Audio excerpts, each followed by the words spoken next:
Irmãos, queria convidar você a abrir sua Bíblia em Mateus, Evangelho segundo Mateus. O livro de Mateus vem logo depois daquela página que está escrito no Novo Testamento, na sua Bíblia. E antes do Evangelho de Marcos.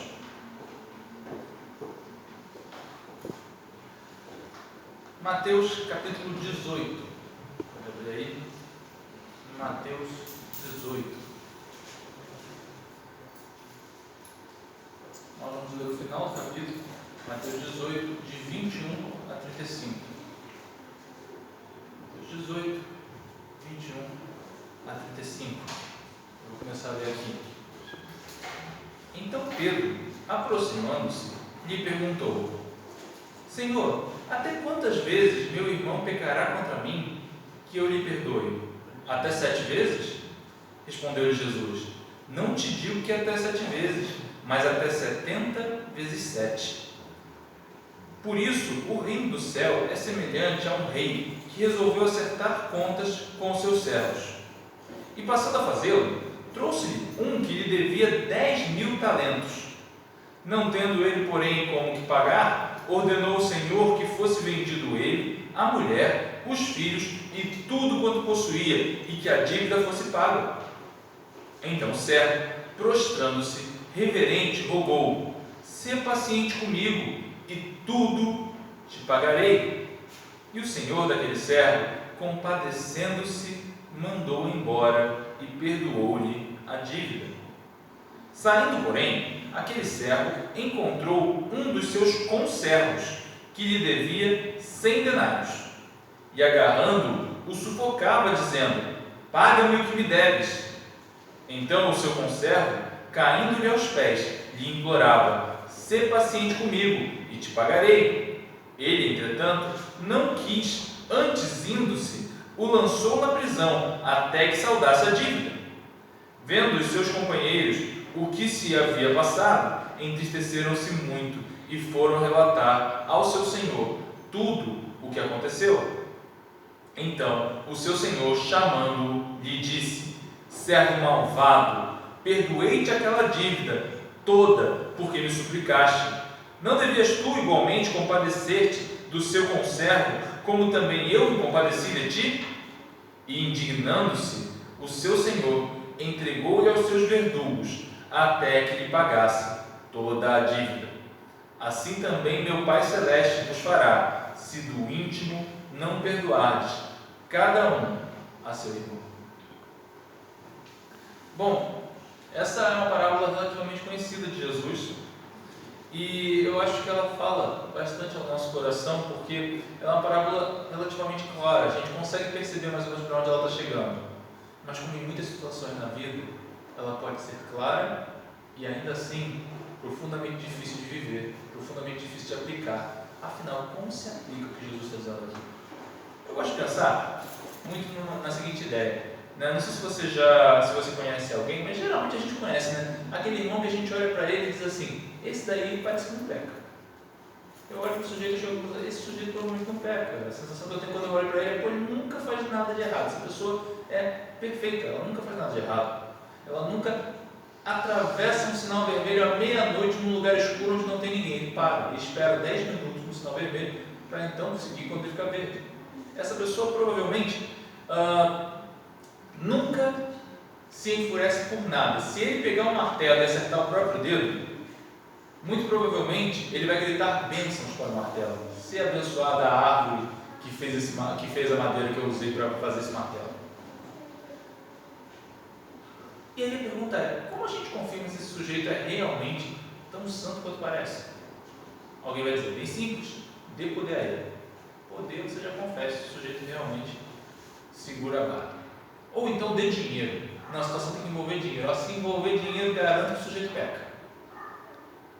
Alguém mais ligado em livros bíblicos vai dizer: não, é um jeito muito simples. A gente pega a lista dos frutos do Espírito e confessa se o sujeito vive ela. Vamos ver se ele aplica todos eles. Vamos ver se ele faz todos os frutos do Espírito lá em Gálatas. Eu tenho a minha. O meu método é muito simples. Pega o sujeito, bota ele para jogar bola, certo? E no primeiro lance vai dar uma bordoada na canela dele. Se ele não devolver ao longo do jogo inteiro, pode estar certo de que você precisa passar bastante tempo com esse irmão, porque muito provavelmente ele vai ser arrebatado, quem sabe você não vai junto. Se isso não acontecer, o que é provável, talvez ele devolva. E existe uma boa chance dele não só devolver, como ele vai devolver mais de uma vez e com mais força do que na primeira jogada. Será que essa é a justiça? Será que a justiça se dá quando eu faço com o outro mais do que ele fez comigo?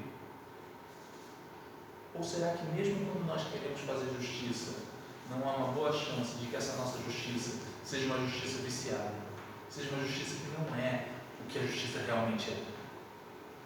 Talvez por essa razão Jesus se preocupe tanto em ensinar sobre isso, se preocupe em nos ensinar sobre o que é uma dívida, no sentido de um pecado, uma ofensa que foi sofrida.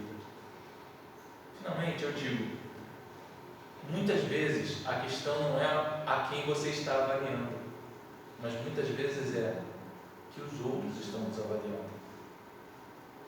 Perdão parece uma ideia excelente, até que você tenha algo para perdoar, disse C.S. Lewis. Bom, vamos pensar um pouco o contexto da parábola para a gente poder falar sobre ela. Qual é o contexto dessa parábola? Ela se dá, como a gente viu no capítulo 18 de Mateus. Se você olhar, um pouco antes, Jesus está falando com eles sobre se manterem longe do fermento dos fariseus. Mas Jesus não está falando nem de pão, nem de Masterchef.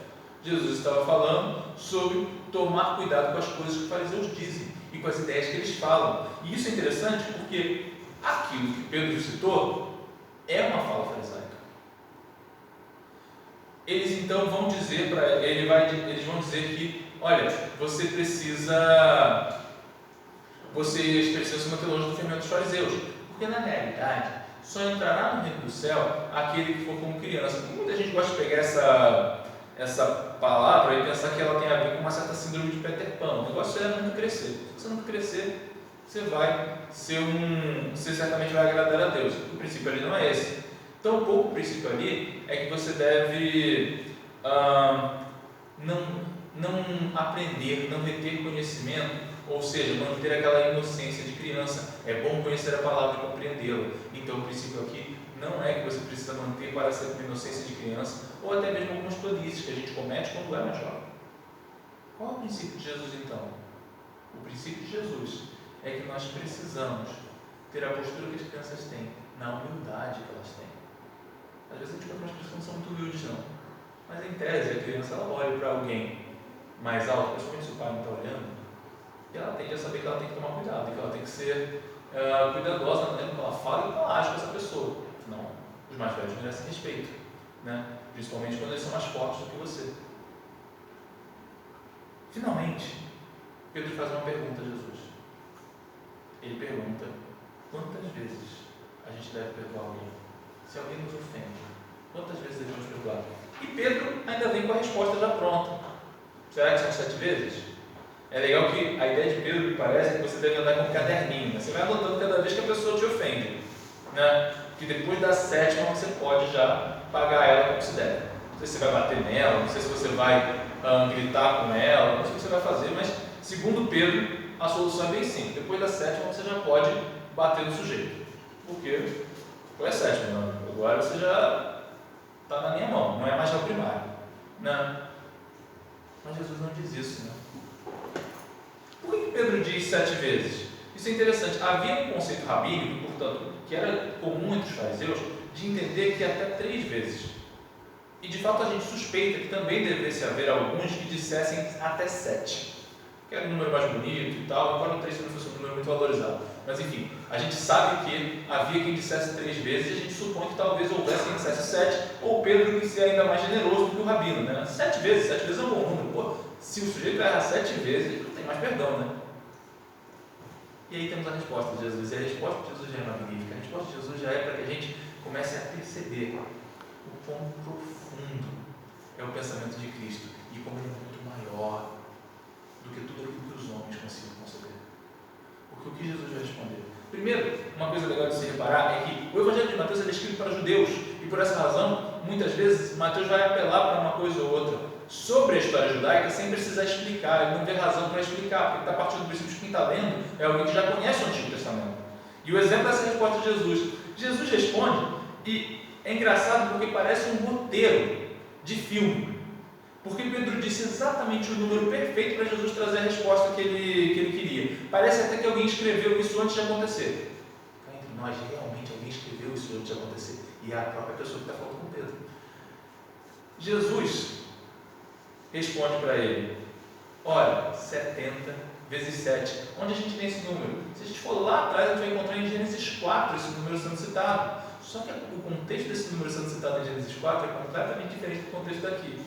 Ou talvez seja exatamente o oposto, para que a gente consiga notar qual é a lógica humana e qual é a lógica de Cristo. Qual é o contexto? Bom, havia na genealogia de Caim, ou seja, entre os descendentes de Caim, um homem chamado Lameque. E Lameque mostrou que seguiu os passos de Caim. Ele foi pior do que Caim.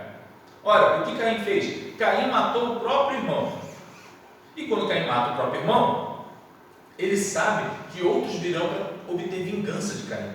E o Senhor, em sua misericórdia, diz, olha, aquele que matar Caim, eu me vingarei dele 7 vezes, para proteger Caim, para que Caim não fosse morto. Eis que Caim tem descendentes, e vê esse tal de Lameque. Tem várias observações sobre esse homem, vale a pena entender um pouco da história dele, mas eu não vou falar muito dela agora. O nosso ponto aqui é que Lameque matou 2 homens. 2 homens não, um homem e uma criança. Mas calma, pode ficar assustado que ele matou uma criança, mas ele teve uma ótima justificativa. Ele conta para nós qual foi a justificativa dele. Ele matou uma criança porque pisou no pé dele. Realmente é uma ótima justificativa. E é claro aqui que você tem que entender que eu estou falando no sentido completamente contrário. Porque é óbvio que é inaceitável, em qualquer circunstância, matar uma criança. Mas perceba o nível da maldade de Lameque, porque Lameque matou uma criança porque pisou no pé dele. Criança corre o tempo todo, as crianças estão correndo. Criança não vê por onde anda, por isso tropeça, por isso é fácil olhar para o joelho de uma criança e ver que é ralado.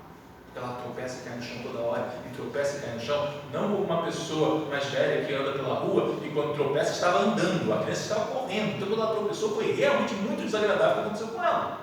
Não que seja agradável cair quando você está andando, mas para a criança, nesse sentido é pior, porque ela provavelmente está numa velocidade maior. É óbvio que criança pisa em pé. Provavelmente alguma criança já pisou no seu pé. Talvez até tenha pisado quando você estava com aquele tênis novo comprado, bonitinho e branco, e ela foi lá e carimbou o seu tênis novinho. Criança pisa em pé. E Lameque, homem maligno como era, foi capaz de matar uma criança por causa disso. Ele não era capaz de perdoar um pisando no pé de uma criança. E Jesus usa exatamente a frase dele, que é Lameque, tentando aproveitar, digamos assim, a maldição que Deus prometeu essa maldição a quem matasse Caim. Não tem nada a ver com Lameque, Deus não falou isso para Lameque. Lameque inventou essa história. Mas Lameque vai dizer, olha, aquele que matasse Caim, o Senhor o vingaria 7 vezes, mas aquele que matar Lameque, já que eu matei 2, né? O Senhor vai vingar 70 vezes 7. É o que diz Lameque. E aí Jesus usa exatamente esse mesmo número. Mas perceba agora, como eu falei, que a situação é completamente contrária.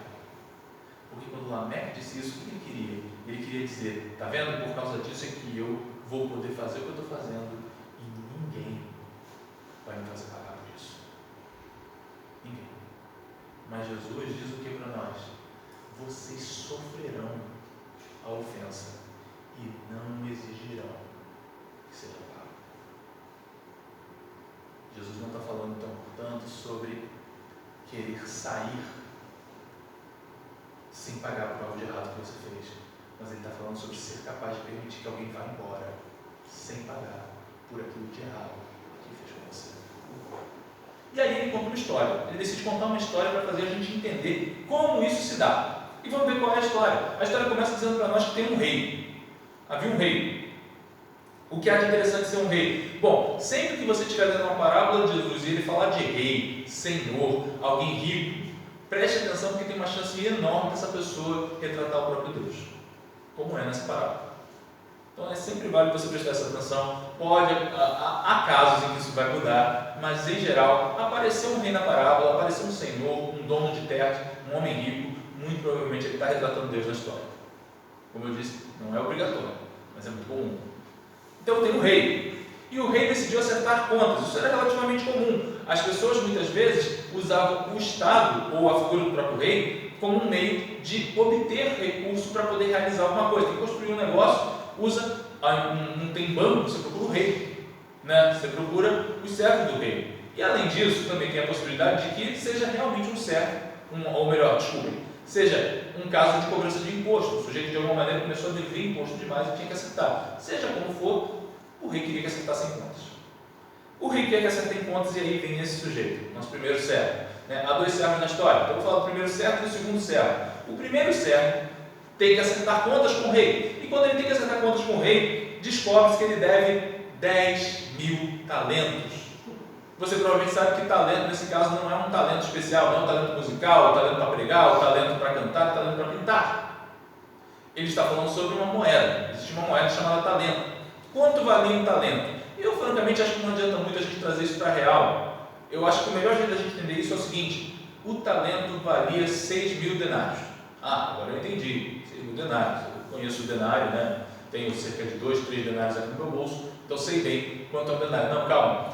O denário é uma moeda que representa, na realidade, nem uma moeda, é um valor que representa o valor de um dia de trabalho.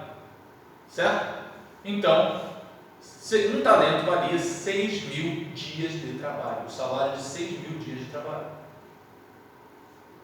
Esse homem devia 10.000 talentos.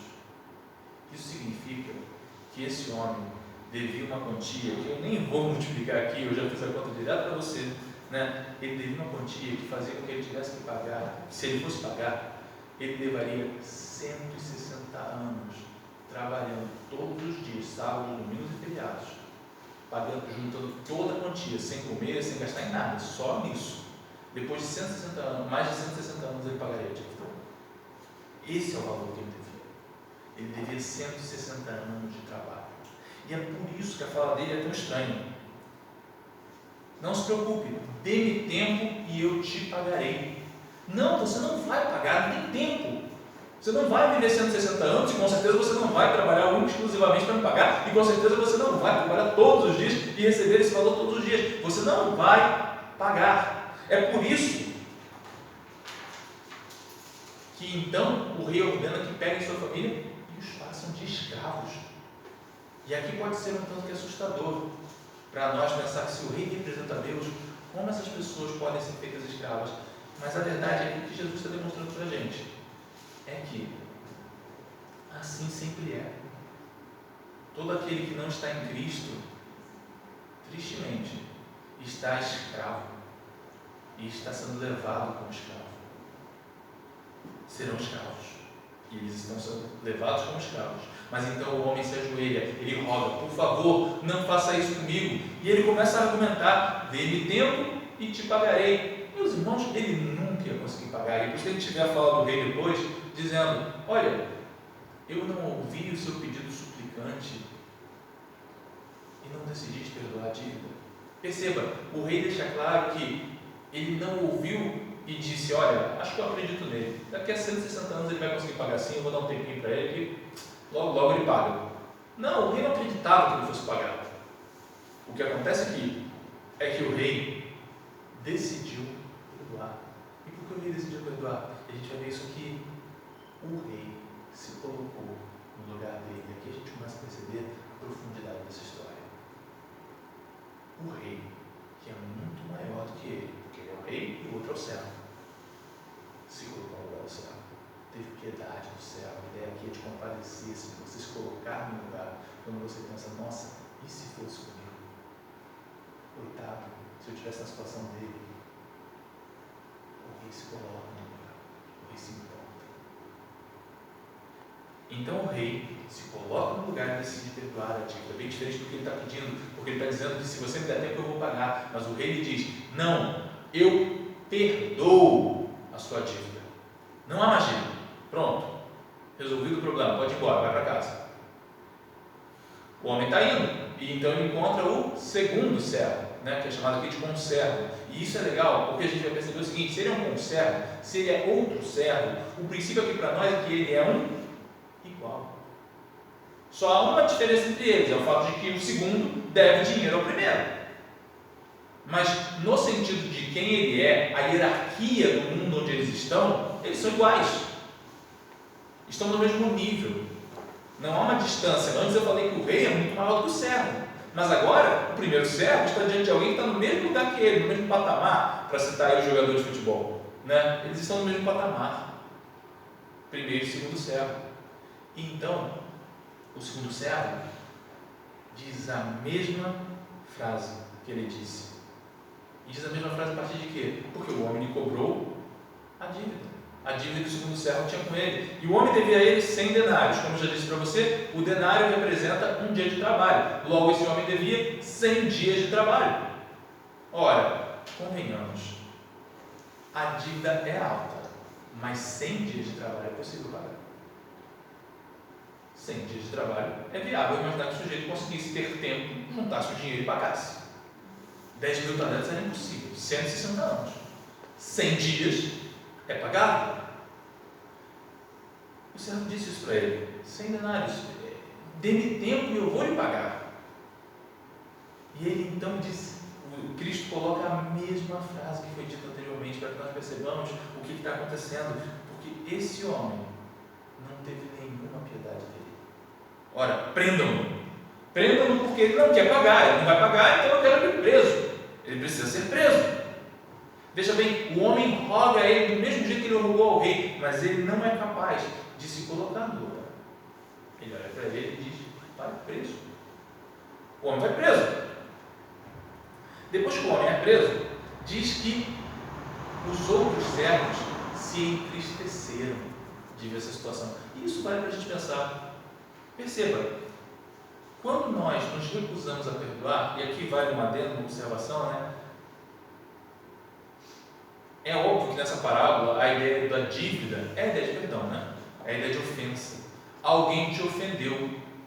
E assim como alguém te ofende, né? A pessoa, portanto, te deve. Essa é a ideia que Jesus está passando. Inclusive, se você se recordar na oração do Pai Nosso, lá em Mateus, também no livro de Mateus, um pouco antes Jesus ensinou aos discípulos, lá em Mateus 8, se não estou enganado, Mateus 7, né?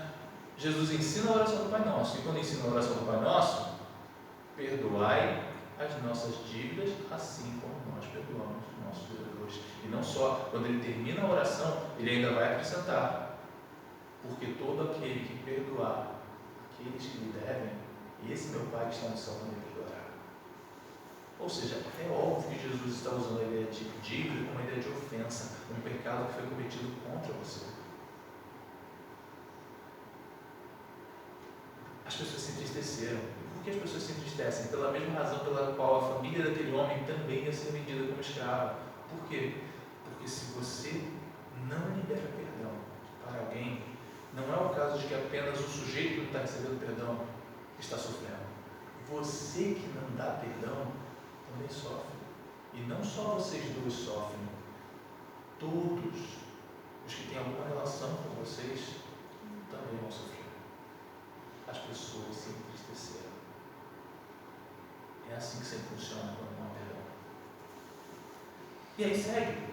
O rei então manda chamar o homem de novo, o primeiro servo, e diz para ele: servo malvado. Talvez a palavra servo malvado pareça um negócio meio de criança, né? Parece que você está dando uma bronca numa criança, né? Uma criança, menino mau. Mas calma, isso é da nossa tradução. O que realmente nos interessa aqui é, perceba, quão terrível deve ser ouvir Deus chamar alguém, Deus te chamar de malvado. E agora perceba que ele não diz isso para uma pessoa que cometeu um pecado gritante. A informação aqui não está que Deus chegou para uma pessoa que fez um pecado, uma traição no casamento, e então disse para essa pessoa: servo malvado. Quem está sendo chamado de servo malvado é aquele que não perdoa. Quem não perdoa é servo malvado. E prossegue e diz para nós que: por que você está errado? Eu te digo, porque você não agiu como eu agi com você. Ora, se eu te perdoei aquela dívida, por que você não fez? E aqui vale a gente ressaltar esse ponto. O rei é muito maior do que o servo, mas o rei olha para o servo e se compadeceu dele, se colocou no lugar dele. Mas o servo é do mesmo tamanho do servo. E quando o servo olhou para o outro servo que lhe devia, de repente, esse homem parecia muito menor do que ele. Ele não conseguia se colocar no lugar desse homem, mesmo tendo estado no lugar desse homem um pouco antes. E então, o rei o entrega para ser preso novamente pela dívida que ele tinha. Ué, mas a dívida não tinha sido perdoada? A gente vai entender por que o rei pode fazer isso. E então vem o aviso de Jesus: assim se fará, não só nessa história, assim se fará a todos que não cederem perdão ao seu irmão. Mas ainda há um último detalhe.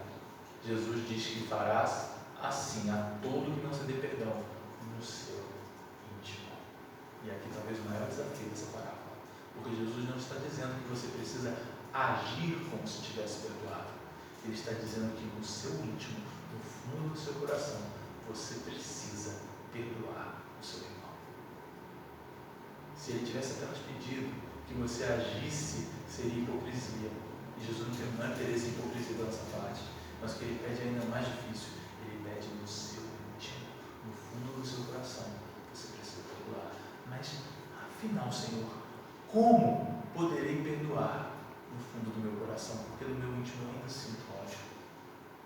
Vamos tentar responder essa pergunta, observando alguns detalhes da história. E agora eu quero falar um pouquinho sobre como a gente pode aprender com doutrina em cima dessa história. A primeira coisa que eu gostaria de falar é sobre a petulância do endividado.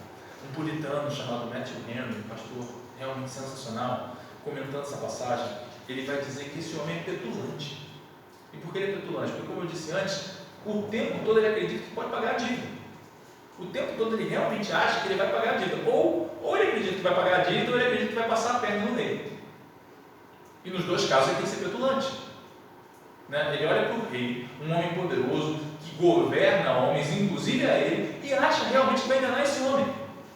E ainda, mais do que isso, porque se a parábola é uma representação, e se aqui nós temos Deus, então esse homem acredita realmente que pode enganar a Deus. Ou ele acredita realmente que pode pagar uma dívida de 160 anos. Em qualquer um dos dois casos, ele ainda acredita realmente petulante. Não só, esse homem, na verdade, a gente pode pensar no seguinte contexto: é muito comum que a gente veja em organizações sem fins lucrativos, times de futebol e às vezes até países, diga-se de passagem, contraírem dívidas que de fato são impagáveis. Pensando assim: não, agora eu vou contratar aquele craque de camisa 10 para ganhar título. O próximo presidente que se preocupe em como vai pagar. Ou ainda, eu lembro de uma série infantil que eu assisti, um adolescente, na verdade, a história chamava O Manual de Sobrevivência Escolar do Ned. Eu lembro que tinha um personagem que eu achava muito engraçado isso, porque era um zelador da escola e a todo momento alguma coisa sujava, muitas vezes por culpa dele. E aí quando sujava, ele olhava e dizia assim: o zelador da noite vai cuidar disso. Eu ficava sempre pensando: meu Deus, coitado do zelador da noite, que sempre ele tem que resolver todas as sujeiras que esse homem faz. E muita gente vive assim, Mas aí geralmente nesses clubes, por exemplo, que acontece esse tipo de gasto, eventualmente chega alguém que diz assim: não, a gente tem que botar a casa em ordem, vamos consertar as dívidas. E geralmente como você paga uma dívida nesse caso, essas dívidas impagáveis? A gente vai à procura ali e diz assim: opa, tudo bem? Olha só, eu te devo 100, eu não tenho como te pagar 100, mas eu tenho 50 vai lá? 60. Eu tenho 60, eu te dou os 60 agora e a gente esquece a dívida. Pode ser? E assim geralmente que a pessoa paga. Mas esse homem, ele não faz desse jeito. Ou ele tem uma fé capaz de mover montanhas e acha realmente que se ele trabalhar muito, ele vai conseguir juntar a fortuna de 160 anos em 2 dias, ou ele realmente acha que vai enganar alguém. E aí você vai me dizer: ora, mas e daí? Eu certamente não cometeria esse erro. O ponto de Jesus é dizer: todo aquele que vive como se pudesse pagar a Deus para ser salvo é um louco, é um petulante. Você não paga a Deus para ser salvo. Ou seja, não acredite que porque você vem à igreja todo domingo você vai ser salvo. Não acredite que porque você foi batizado na infância ou na vida adulta você vai ser salvo. Não acredite que porque você pratica obras de caridade e dá dinheiro a pessoas que necessitam, você será salvo. Nada disso há de salvar homem algum. Então o que salva? O que salva é a atitude do rei. Porque no final das contas, o que o rei fez? O rei decidiu perdoar, sabendo que a dívida jamais seria paga. Novamente, olha e veja, o rei disse que ele podia ir embora, a dívida não vai ser paga, tudo bem. E agora repare que, quando uma dívida é perdoada, a dívida não foi, ela não desapareceu. A dívida não desaparece. Se eu bater no seu carro e por alguma graça você muito gentilmente decidir me perdoar, percebendo que eu não tenho como te pagar, isso não significa que a dívida vai sumir. Significa que você está assumindo ela, porque você ainda vai ter que consertar o carro ou andar sem carro. Então, de um jeito ou de outro, você ainda tem uma dívida, só que a questão é, quem te causou a dívida não tem mais que te pagar, você que vai pagar por ela. Assim também foi a atitude do rei. Se o homem tinha uma dívida de 160 anos com o rei, na prática, o rei abriu mão de receber a dívida. E assim também, o Senhor abriu mão de receber a dívida que nós tínhamos com Ele, quando Cristo se entregou na cruz. E assim, Ele mesmo pagou a dívida. Por isso está escrito, porque Deus amou o mundo de tal maneira que deu seu Filho único, para que todo aquele que nele crê não pereça, mas tenha a vida eterna. Porque a dívida foi paga por Deus. Ele aceitou a dívida para si mesmo. E toda vez que você vive como se pudesse pagar, como se você fosse salvo através de algo que você faça, você está agindo como esse homem louco, como esse homem petulante, que acredita realmente que pode pagar a dívida. Você não pode pagar a dívida, eu não posso pagar a dívida, nós precisamos de Jesus. E existe um outro caso, e o outro caso é o que Jesus apresenta na parábola, que é, existe a possibilidade de que você acredite que você pode pagar a dívida, no seguinte sentido, você quer ter vingança. Você quer saborear, ver aquela pessoa que te causou mal, sofrendo pelo mal causado. E nesse caso, Jesus está dizendo que também esse está querendo pagar a dívida. Por quê? Porque ele quer que esse homem receba exatamente o que ele merece. Ora, o homem devia o dinheiro. Se ele devia o dinheiro, ele tinha que pagar, né? E assim como o primeiro servo não aceitou perdoar o segundo servo, assim também o rei então disse, então você também tem que receber exatamente o que você merece. Se você exige que as pessoas recebam exatamente o que elas merecem, não se esqueça que quando você estiver diante de Deus, Ele vai te dar exatamente o que você merece. E que coisa terrível é receber de Deus exatamente o que você merece. Voltando ao meu exemplo anterior de Lameque. Aquela criança pisou no pé de Lameque. Ela cometeu um pecado? Sim, a criança cometeu um pecado. O fato de ser criança não isola ela do erro que ela cometeu. A gente sabe que crianças cometem esse tipo de erro, isso é um fato. Mas ela não deixa de estar errada por cometer o erro. E portanto, quando a criança foi lá e pisou no pé dele,